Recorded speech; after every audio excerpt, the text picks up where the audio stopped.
Assalamualaikum warahmatullahi wabarakatuh. Waalaikumsalam warahmatullahi wabarakatuh. Terima kasih atas kehadiran Bapak dan Ibu Guru Pembina SMP Negeri 3 Bola yang telah hadir mengikuti kegiatan workshop kita pada hari ini mengenai tentang menyebarkan pemahaman dan penerapan pengalaman budaya positif. Jadi di sini saya akan memaparkan pemahaman dan penyebaran pengalaman tentang budaya positif. Kurang sensori. Jadi konsep inti budaya positif di sini ada beberapa ya. Yang pertama perubahan paradigma baru. Jadi untuk konsep inti budaya positif yang dilakukan adalah perubahan paradigma baru. Yang kedua ada disiplin positif. Yang ketiga adalah nilai-nilai kebajikan. Yang keempat adalah kebutuhan dasar manusia. Yang kelima adalah motivasi perilaku manusia. Yang keenam adalah posisi kontrol guru. Dan yang ketujuh keyakinan kelas serta segitiga restitusi. Jadi inilah konsep inti budaya positif yang akan kita lakukan di sekolah. Mengenai yang pertama tentang pembelajaran paradigma baru. Jadi di sini pada pembelajaran paradigma baru merupakan profil pelajar Pancasila yang sudah kita lakukan di sekolah kita sudah menggunakan kurikulum Merdeka ya, Merdeka Belajar. Jadi ini sudah sesuai dengan paradigma yang kita lakukan di sekolah mengenai paradigma baru. Jadi di sini memandu segala kebijakan dan pembaruan dalam sistem pendidikan Indonesia, termasuk pembelajaran dan asesmen. Ini merupakan pembelajaran paradigma baru. Selanjutnya, untuk pembelajaran dengan paradigma baru merupakan pembelajaran yang dirancang berdasarkan berdiferensiasi. Jadi di sini kita akan melakukan pembelajaran berdiferensiasi. Sehingga pada peserta didik belajar sesuai dengan kebutuhannya. Jadi kita seorang guru harus memberikan pembelajaran berdiferensiasi. Jadi kita lakukan kegiatan pembelajaran berdiferensiasi itu untuk memenuhi kebutuhan belajar peserta didik. Untuk mewujudkan suatu profil pelajar Pancasila. Adapun profil pelajar Pancasila di sini kita sudah ketahui ya, ada 6. Yang pertama ketuhanan, bertakwa kepada Tuhan yang Maha Esa serta berakhlak mulia. Itu merupakan profil pelajar Pancasila kita yang pertama. Yang kedua adalah berkebinekaan global. Jadi kalian perlu mengetahui bahwa profil pelajar Pancasila berkaitan dengan kurikulum Merdeka yaitu ada 6. Yang ketiga adalah bergotong royong. Yang keempat mandiri.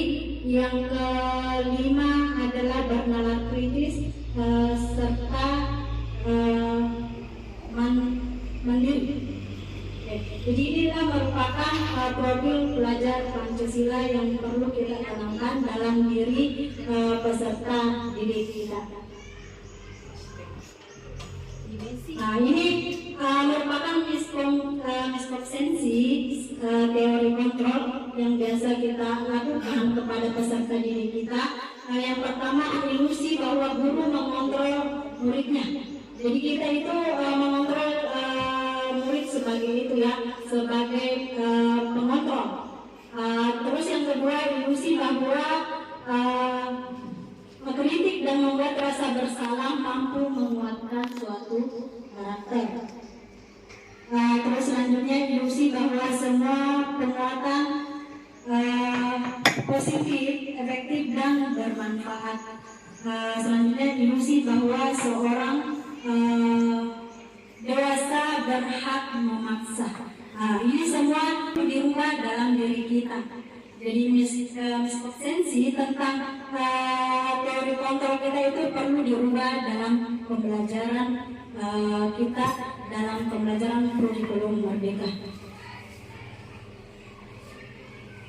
Jadi di sini miskonsepsi teori kontrol dibawa oleh Dr. William Lancer melalui course teori meluruskan beberapa miskonsepsi tentang makna kontrol, yaitu yang perlu diluruskan adalah kontrol. Yang pertama, guru mengontrol murid. Sebetulnya kita tidak bisa mengontrol murid ya. Jika tidak mau, harus ada dorongan sendiri dari diri murid. Jadi kita tidak boleh membuat kita sebagai pengontrol.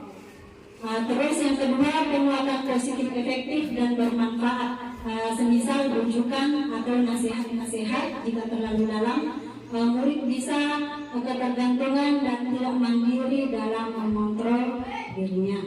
Yang ketiga, kritikan dapat membuat orang merasa bersalah. Ini harus dirubah ini, semacam ini. Dapat menguatkan karakter. Kalaupun kita harus mengeluarkan kritikan, maka kritiklah secukupnya dan kritikan tersebut harus membangun, bukan malah membuat murid tidak percaya diri. Yang harus kita lakukan. Terus yang keempat, orang dewasa memiliki hak untuk memaksa.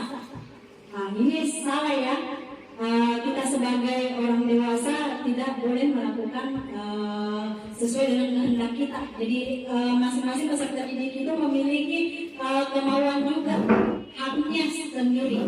Itulah merupakan miskonsepsi teori kontrol selalu kita lakukan selama ini.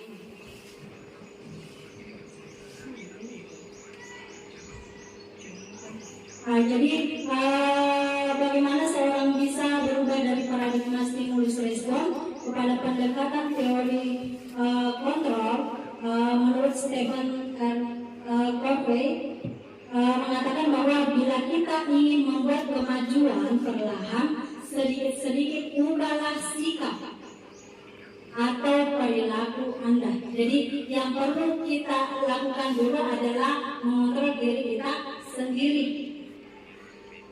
Jadi namun bila kita ingin memperbaiki cara-cara utama kita, maka kita perlu mengubah kerangka acuan kita. Ubahlah bagaimana Anda melihat dunia, bagaimana Anda berpikir tentang manusia, ubahlah paradigma Anda, skema pemahaman dan penjelasan aspek-aspek tertentu tentang realitas. Nah, ini caranya bagaimana kita merubah paradigma. Yang kedua, ada namanya disiplin positif. Jadi ketika mendengar kata disiplin, apa yang terbayang dalam pikiran kalian? Biasanya kita konsisten, terus apa lagi yang biasa terbayang dalam pikiran kalian tentang disiplin? Waktu itu jenis disiplin ya, tata tertib ya, tata tertib. Jadi di sini kita akan menghubungkan kata disiplin dengan kata tertib atau peraturan atau kepatuhan pada suatu peraturan. Jadi kata disiplin juga sering dihubungkan dengan hukuman. Inilah yang biasa kita lakukan selama ini. Sebenarnya dalam kurikulum Merdeka itu sudah tidak ada lagi yang namanya hukuman lagi. Justru ada salah satu alternatif terakhir dan kita perlu gunakan sama sekali. Ini tidak perlu dilakukan lagi. Jadi disiplin positif adalah suatu pendekatan yang menerapkan disiplin dari dalam diri kita.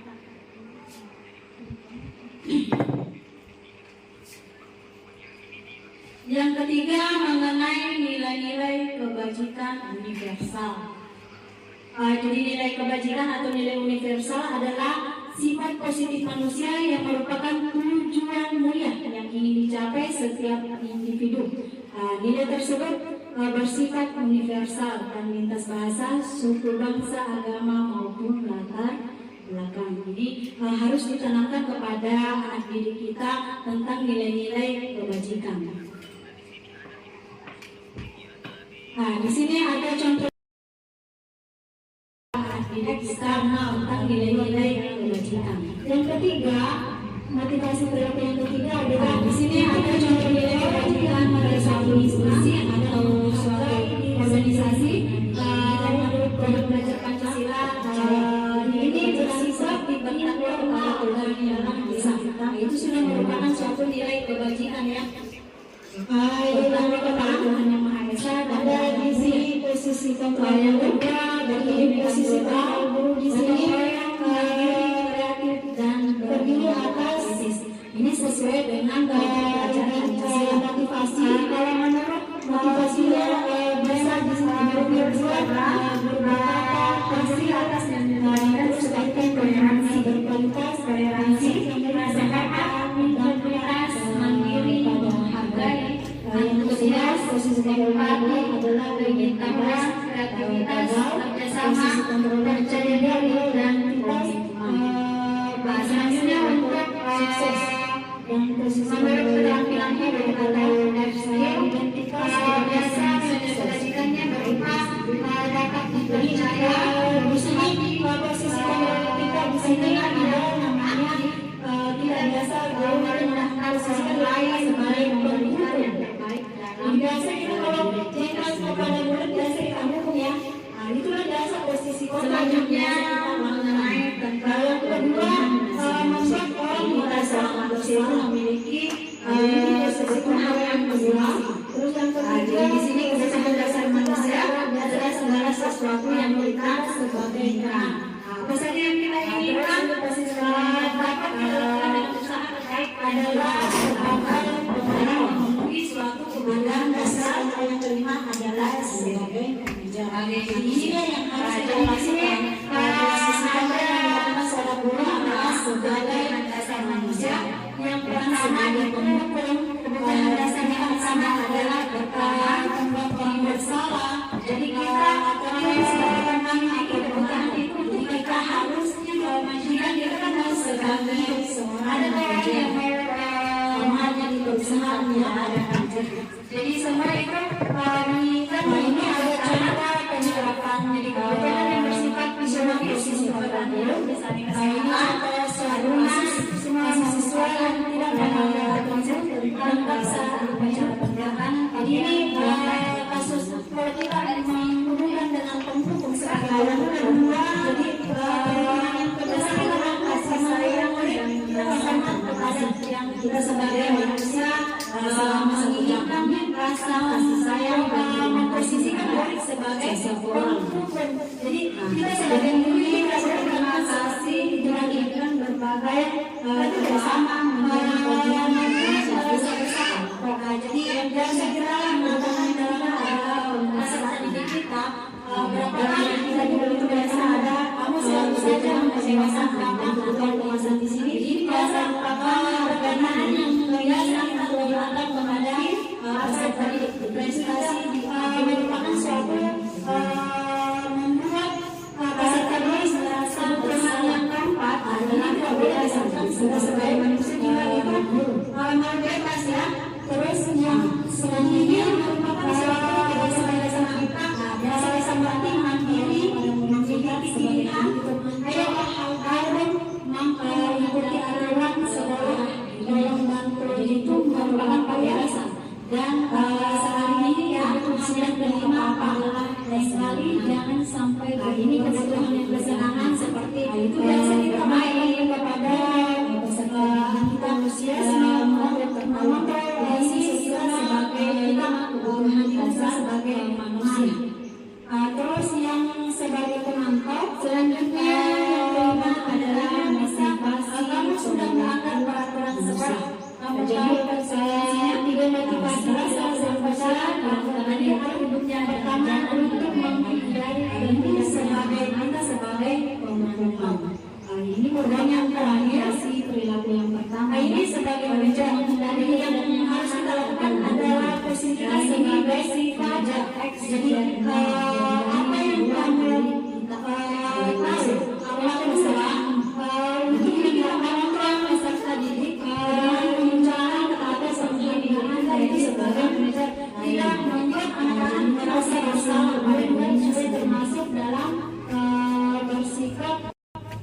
eksternal dari luar juga dalam diri kita. Yang ketiga, motivasi terapi yang ketiga adalah untuk menjadi orang yang mereka inginkan dan menghargai diri sendiri dengan nilai-nilai yang mereka percaya. Jadi ini bersifat internal dari dalam diri kita sendiri. Yang keenam, ada di sini posisi kontrol guru. Jadi posisi kontrol guru di sini terdiri atas motivasi. Motivasinya bisa di sini guru berbuat, guru berkata, hasil, terus kaitan dengan dunia berkualitas, serta merit berkata, dampak pada murid. Yang kedua, posisi kontrol yang kedua adalah identitas gagal. Posisi kontrol yang ketiga adalah identitas berhasil atau sukses. Dan posisi kontrol yang keempat adalah identitas keberhasilan sukses atau menghargai diri sendiri. Jadi di sini posisi kontrol kita di sini ada namanya kita biasa guru itu memposisikan diri kita sebagai penghukum. Jadi biasa kita kalau jengkel kepada murid biasa kita hukum ya. Nah itulah biasa posisi kontrol yang biasa kita lakukan. Yang kedua membuat orang merasa bersalah. Nah, jadi ini posisi kontrol yang kedua. Terus yang ketiga, posisi kontrol yang ketiga adalah biasa kita menganggap murid kita sebagai tenang. Nah, terus ini posisi kontrol yang keempat adalah sebagai pemantau. Nah, dan posisi kontrol yang kelima adalah sebagai manajer. Jadi ini dia yang harus kita lakukan. Posisi kontrol yang dilakukan seorang guru adalah sebagai manajer, bukan sebagai penghukum, bukan sebagai pembuat orang bersalah, ataupun sebagai teman atau pemantau. Jadi kita harus menjadikan diri kita sebagai seorang manajer. Sama halnya di perusahaan yang ada manajernya. Nah ini ada contoh penerapan 5 posisi kontrol guru. Ini contoh suatu kasus siswa yang tidak memakai atribut lengkap saat upacara bendera. Jadi ini kasus kalau kita menghubungkan dengan penghukum sebagai penghukum. Jadi biasanya kita menghukum murid hormat kepada yang bendera ya selama 1 jam. Ini memposisikan murid sebagai penghukum. Jadi kita sebagai guru itu tidak boleh melakukan seperti itu lagi. Yang kedua, membuat merasa bersalah. Jadi biasa kita mengatakan dalam peserta didik kita, berapa kali ibu memberitahumu, kamu selalu saja mengecewakan bapak atau ibu. Jadi ini biasa perkataan yang biasa kita lontarkan kepada peserta didik. Jadi itu juga merupakan suatu membuat peserta didik merasa bersalah. Nah, ini tidak boleh dilakukan sebagai guru. Terus yang selanjutnya sebagai teman. Nah, biasa kita mengatakan kalau kepada murid kita sebagai teman itu, ayo dong ikuti aturan sekolah, tolong bantu ibu atau bapak ya. Sekali ini ya sudah tidak apa-apa. Lain kali jangan sampai berbuat seperti ini lagi ya. Nah, itu biasa kita lontarkan kepada peserta didik kita, mengontrol siswa kita sebagai menjadikan kita sebagai teman. Terus yang sebagai pemantau, bentuk pernyataannya bisa kamu sudah melanggar peraturan sekolah, kamu tahu konsekuensinya. Nah, setelah selesai upacara, kamu beli atributnya dan jangan diulangi lagi. Nah, ini kita sebagai pemantau. Dan yang terakhir, ini sebagai manajer. Jadi yang harus kita lakukan adalah posisi kita sebagai manajer. Jadi apa yang kamu tahu, apa kesalahanmu. Jadi ini kita mengontrol peserta didik dengan mengucapkan kata-kata seperti ini. Jadi kita itu sebagai manajer tidak membuat anak-anak merasa bersalah pada dirinya sendiri.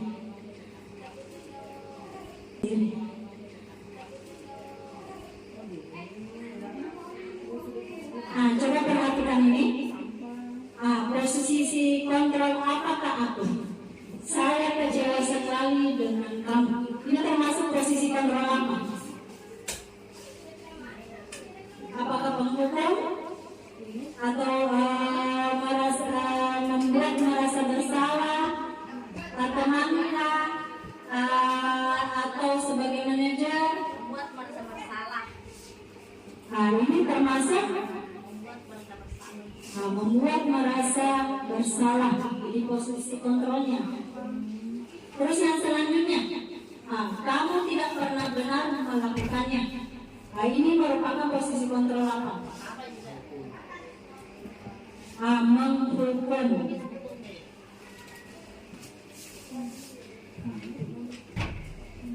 Kalau ini ayah lakukan ini demi bapak atau ibu ya. Ini termasuk posisi kontrol sebagai teman. Jadi ini kamu tidak akan mendapat nilai jika tidak mengerjakan tugas. Termasuk apa yang posisi kontrol apakah aku? Kamu tidak akan mendapat nilai jika tidak mengerjakan tugas. Ya, jadi ini posisinya adalah penghukum. Jadi itulah tadi merupakan bentuk kasus ya yang dilakukan di sekolah. Jadi bagaimana cara kita menanganinya? Posisi kita sebagai guru itu harus sebagai manajer. Jadi jangan lagi menganggap diri kalian sebagai penghukum atau sebagai teman atau membuat merasa bersalah kepada peserta didik kita. Terus yang ketujuh mengenai tentang keyakinan kelas. Jadi di sini keyakinan kelas merupakan metode untuk menimbulkan kembali disiplin positif. Jadi ini harus kita lakukan untuk mendisiplinkan kembali peserta didik kita. Didasari oleh motivasi dari dalam diri, implementasi keyakinan kelas dilatar belakangi bahwa ditemukannya beberapa murid yang masih diingatkan untuk melakukan tindakan kebaikan atau kedisiplinan. Kalau kita melakukan keyakinan kelas itu tidak akan membuat murid melakukan tindakan yang tidak sesuai lagi, karena dia sudah meyakini pada dalam dirinya bahwa apa yang saya buat dalam kelas itu, peraturan-peraturan yang saya buat itu, keyakinan kelas yang saya buat itu tidak boleh dilanggar. Jadi proses kita membandingkan keyakinan kelas mewujudkan budaya positif. Yang pertama, tanyakan pendapat murid tentang masalah dan harapan kelasnya. Jadi kita menginginkan murid-murid masalahnya bagaimana harapan kelas kita mau diupdate kelas. Jadi itu proses pembentukan untuk keyakinan kelas. Yang kedua, eksplorasi ide dari murid untuk mencapai kelas impian. Jadi dalam membuat keyakinan kelas itu bisa mengeksplorasi ide peserta didik kita untuk mencapai kelas impian. Yang ketiga, ambil kesimpulan dari ide murid. Jadi kita mencari kesimpulan secara bersama. Yang keempat, ubah ide menjadi keyakinan kelas. Yang kelima, setelah kita membuat keyakinan kelas, jadi segala apa yang dilakukan dalam kelas itu yang sudah disepakati menurut keyakinan kelas kita ditandatangani kontraknya melalui keyakinan kelas. Dan yang kedelapan, ini yang terakhir ya, masalah segitiga restitusi. Jadi inilah yang kita lakukan, bukan lagi menghukum peserta didik, tapi kita menggunakan cara menggunakan segitiga restitusi. Jadi ini segitiga restitusi itu merupakan suatu proses untuk menciptakan kondisi bagi murid untuk memperbaiki kesalahan mereka. Jadi sehingga mereka bisa kembali pada keyakinan kelas dan membentukkan budaya positif dalam diri. Itu yang harus kita lakukan.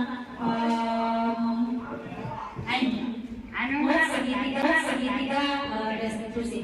Jadi segitiga restitusi di sini ada 3 ya, kandidasi tindakan, terus menanyakan keyakinan, serta menstabilkan identitas. Jadi ini 3 yang kita akan lakukan dalam merestitusi seorang siswa yang melakukan suatu pelanggaran atau suatu permasalahan di sekolah. Jadi segitiga restitusi di sini, penerapan segitiga restitusi meliputi usaha untuk menebus kesalahan, tetapi inisiatif dari murid yang melakukan suatu kesalahan. Jadi proses pemulihan akan terjadi bila ada keinginan dari murid yang berbuat salah untuk melakukan sesuatu yang menunjukkan rasa penyesalan.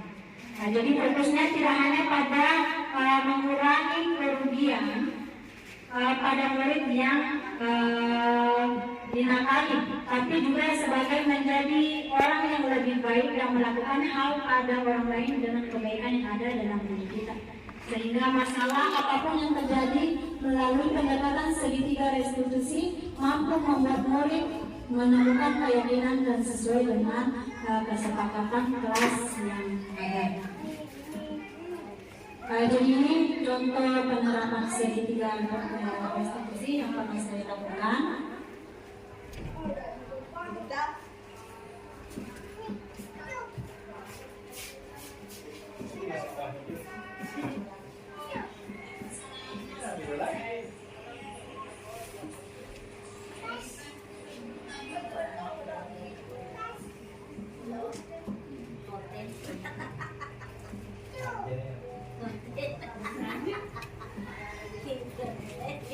Dramatisasi.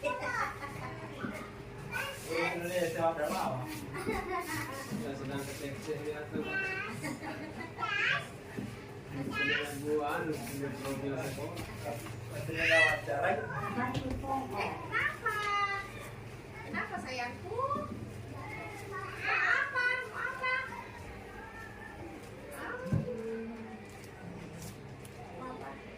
Oh, makan sosis. Sudah makan sosis. Belum aja enak kalau semua ibu-ibu dulu kita pakai. Yang duduk. Mama.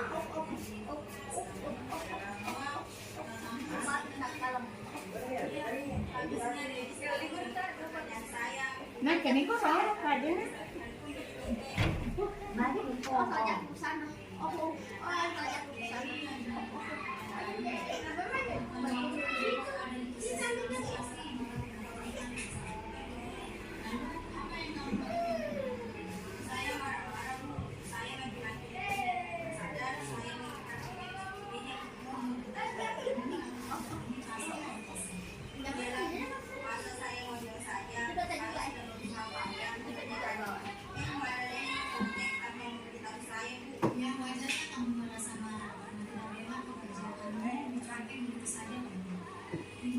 Jeli-jeli aja mana?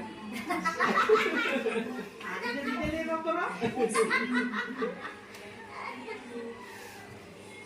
Coba sekarang kita pikirkan, tindakan kamu ini sampai menggebrak meja, apakah sudah sesuai dengan keyakinan kasih? Menurut kamu, keyakinan kelas yang sudah dilanggar apa saja? Ya, betul. Menurut kamu,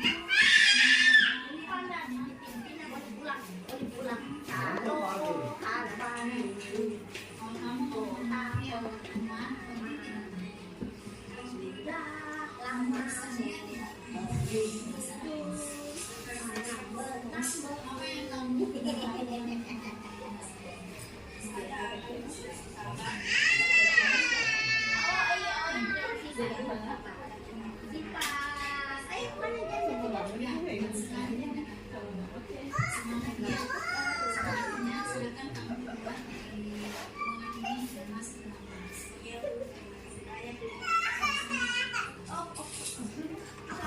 Ya, itu tadi cara merestitusi seorang peserta didik. Jadi kita lagi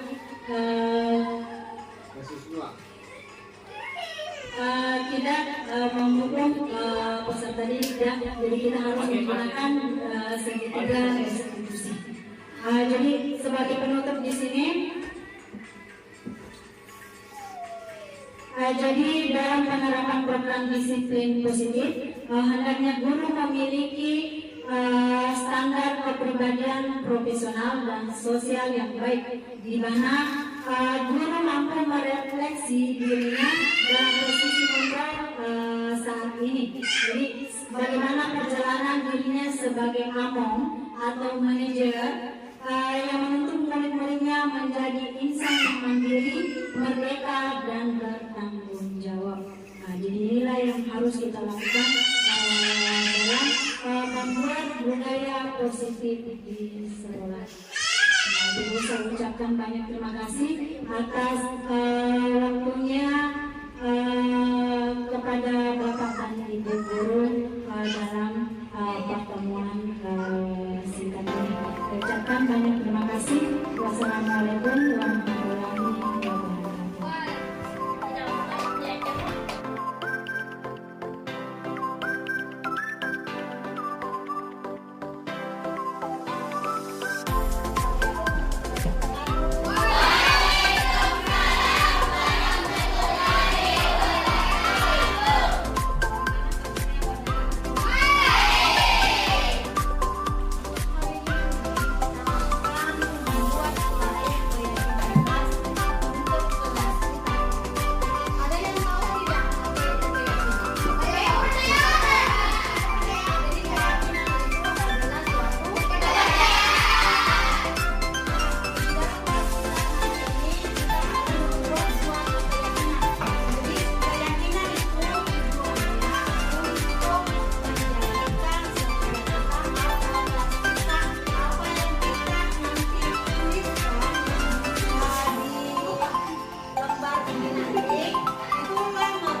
Raden.